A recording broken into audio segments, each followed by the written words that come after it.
हर चीज के लिए एक समय भी होता है। वही आयु कर्म एक हमारे लिए काल कहलाता है, समय कहलाता है, वही हमारे लिए एक काल लब्धि कहलाती है। और उसी निमित्त के माध्यम से हमारे कई सारे कार्य बन भी जाते हैं। सामान्य व्यक्ति के जीवन में भी आयु कर्म के अनुसार उसके लिए फल दान देने की शक्तियां हमारे कर्मों में बैठी रहती हैं।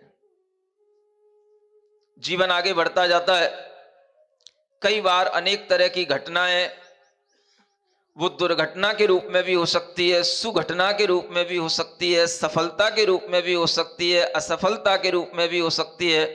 ये हमारे जीवन में अनेक प्रकार की जो चीजें दिखाई देती हैं आयु कर्म के आगे बढ़ते हुए, इनमें बहुत कुछ परिणाम पहले से हमारे कर्म के फल से निश्चित होता है।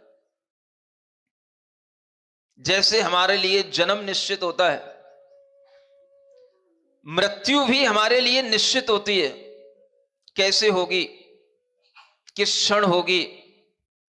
और उसी के साथ साथ कुछ ऐसे भी कर्म फल होते हैं जिनका फल मिलना भी आयु के उन्हीं क्षणों में निश्चित होता है। हम उसको रोकना चाहें रोक नहीं सकते।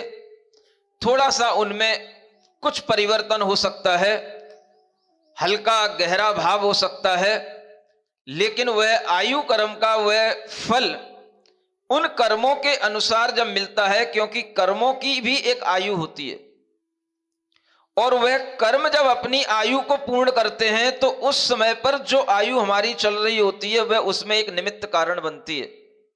और उसी के कारण से हमें समय पर ही उस कर्म का फल मिलता है।